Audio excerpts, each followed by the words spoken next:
And they said, oh, that's good. So they have to approve the sort of, you give them a price here, what it's going to be about. And then what I did is I snuck another section. I said, there's 4 investments. And I said the 4th investment is investing in yourself. Because there's no reason, there's no purpose whatsoever in doing well in property, doing well in equities, and doing well in super. And then when you turn 65 or 70, whenever the hell it is you decide to retire, you're sick, you're unhealthy, you're miserable, you're depressed, or you're dead. So really you should be putting a penny in your own jar.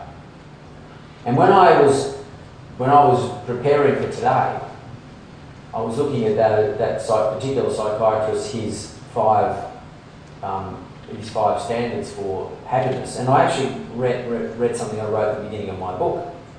And I wrote this. It says, to my children, I have 4 sons, and it says, work. It keeps the mind occupied, nimble, and delivers purpose. Play. It balances the time, effort, and anguish of work. Fight. Only for what's worth fighting for. Love. Only what is worth loving, and do it with all your heart. And believe in something, but believe every single day. Now, for me, work, play, fight, love, believe, that's my mantra. That has always been my mantra. That's why I put in this book to remind my sons of it. Every time I get an aeroplane, I'm going somewhere overseas and I'm concerned I might not make it back. I sent a text with that information in it, just to remind them, because I want to leave it with something. And but that there, and this is bringing me into the virtue process. They are rough and ready, rudimentary forms of saying virtuous things: work, play, fight, love, and believe. And in my book, as I said, I've talked about the things that you should invest in a financial sense. But as I said earlier, you must put a penny in your jar. And I know I dedicated a whole chapter and a half, a chapter and a bit, to that particular investment. And actually, when the publishers saw it, they were quite happy. All four of those investments, property, equities, super, and yourself, require that you accomplish personal exertion. Personal exertion, physical exertion. Because what you can put into property, superannuation, equities, is money. And money only comes as a result of what your personal exertion is, what you actually earn for what you work. That's the only way, unless you're lucky enough to inherit money or you invent something. But even then, that comes from your personal exertion, whether it's intellectual exertion or physical exertion or a combination of both, and whatever the combinations are. It's very, very important. But when it comes to the 4th investment, looking after yourself, it's a bit different. The fourth investment is the personal exertion itself. That's the difference. That is your investment.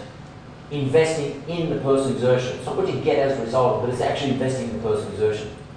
There's absolutely no point in doing all these things. You've got to look after yourself. A successful person knows how to invest in himself, or himself, or herself.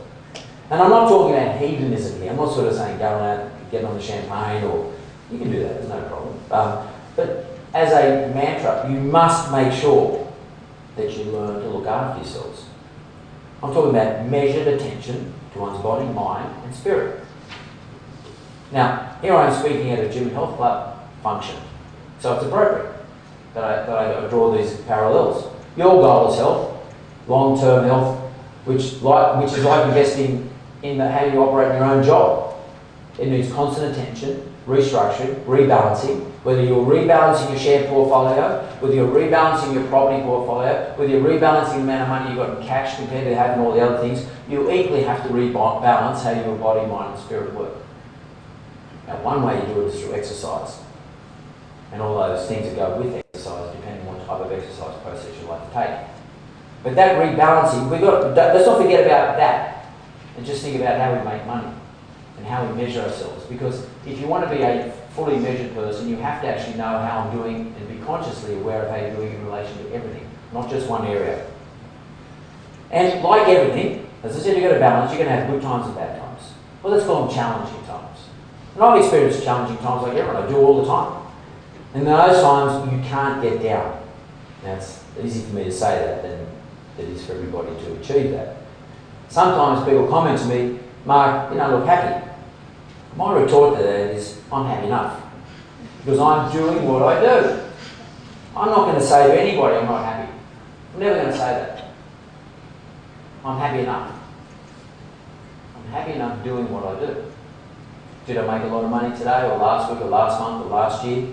Maybe not, but it doesn't matter. It's what I'm doing that makes me happy. It's what I'm doing that defines me. You see, it's what I do. It's what I do. Therefore I'm happy.